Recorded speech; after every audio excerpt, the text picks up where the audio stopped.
হেডমাস্টারের বিষয়ে আমরা আজ পর্যন্ত কোনো অভিযোগ পাই নাই।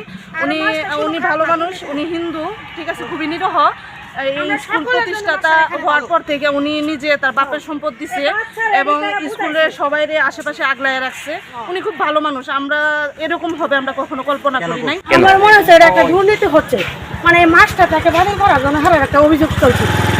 কিন্তু মাস্টার আমরা যেন এইখানে এই এলাকায় কারো জন মাস্টার কোনো ক্ষতি করে নাই, আমাদের জানা মতো সকলের সহযোগিতায় মাস্টার হাত বাড়িয়ে দেয়। দোষ থাকলে সবারই থাকতে পারে, এক দোষে কিন্তু দোষ হয় না, ঠিক আছে। আমাদের যে প্রধান শিক্ষক অত্যন্ত ভালো মনের মানুষ, আর যে একজনের দোষে যেন দোষ হয় না এটা কিন্তু স্বাভাবিক। আমাদের ক্লাস চলাকালীন সময় অফিস কক্ষে যে সব মানে বিশৃঙ্খলা সৃষ্টি হয় এটা কিন্তু বিভিন্ন কারণে। যেমন আমাদের শফিক স্যার স্কুল চলাকালীন সময় স্কুলের ভিতরে স্মোক করছে এবং যে কোনো মুহূর্তে স্কুল টাইম ছাড়া মানে ঘন্টা দেওয়ার আগেই উনি হল থেকে বের হয়ে যাচ্ছে। কেন? আমাদের স্কুলে একটা নিয়ম নীতি আছে না? অবশ্যই আছে।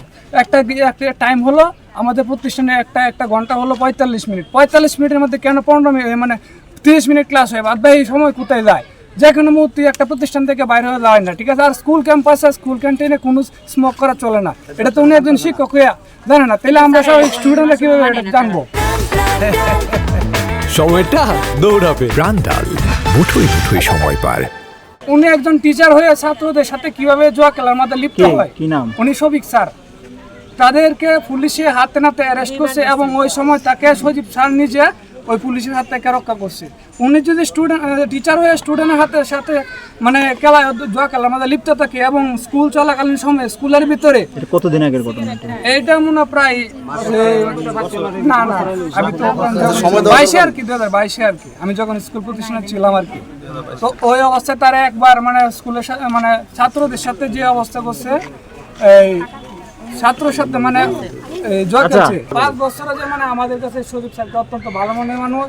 সজীব স্যার আমাদের সার্বিকভাবে সহযোগিতা করেছে।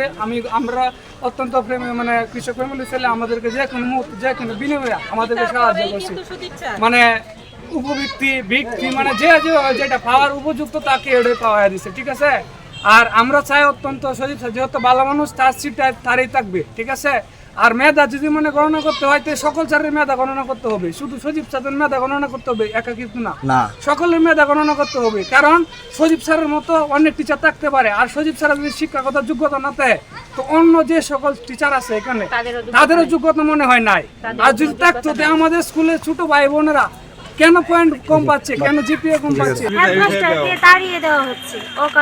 সুদীপ মাস্টার দীর্ঘদিন যাবৎ এই যে প্রতিষ্ঠানটা গড়াইছে, ওনার বাবা সম্পদ দিয়া এই প্রতিষ্ঠানটা গড়াইয়া তুলছে। কিন্তু এখন ষড়যন্ত্র করিয়া ওকে সরানোর জন্য যে ইয়াটা তাল বাহানাটা শুরু করছে, এটা তো ঠিক করছে না। এটা আমরা চাই না। আমরা চাই সুদীপ মাস্টার সে যেন এখানে শিক্ষক হিসাবে থাকতে পারেন এবং সে যে ধরনের সুযোগ সুবিধা ছাত্রদেরকে দেওয়া হইতেছে বা দিতেছে এটি তো ওরা অস্বীকার করতেছে। কিন্তু এমনভাবে আমারই 5টা ছাত্র একটার পর একটা, আমারই 5 জন ছাত্র এই স্কুলে লেখাপড়া করে আসছে এবং যথেষ্ট সহযোগিতা পাইছি। ষড়যন্ত্র করে সুদীপ মাস্টারকে এখান থেকে তারা দাবি করছে বাতিল করা, কিন্তু এটা সম্পূর্ণই ষড়যন্ত্র। আমরা সবাই আছি, সবাই চাইতেছি সুদীপ মাস্টার থাকুক এবং উনি থাকবে। উনি যথেষ্ট ভালো মানুষ, উনি একজন নিরপেক্ষ একজন হিন্দু লোক, এই তার হলো অপরাধ।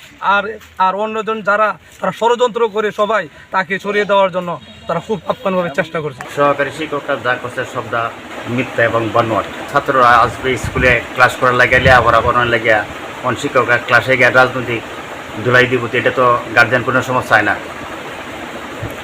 শিক্ষার মান উন্নয়ন হোক, লেখাপড়া ভালো হোক। তারা করে কি ক্লাস ফাঁকি দেয়, ক্লাসে ঠিকমতো যায় না, আসে না, মাঠের মধ্যে দাঁড়িয়ে থেকে সিগারেট খায়, পড়াও করে না কিছু। যে ছাত্ররা শিখবে কি?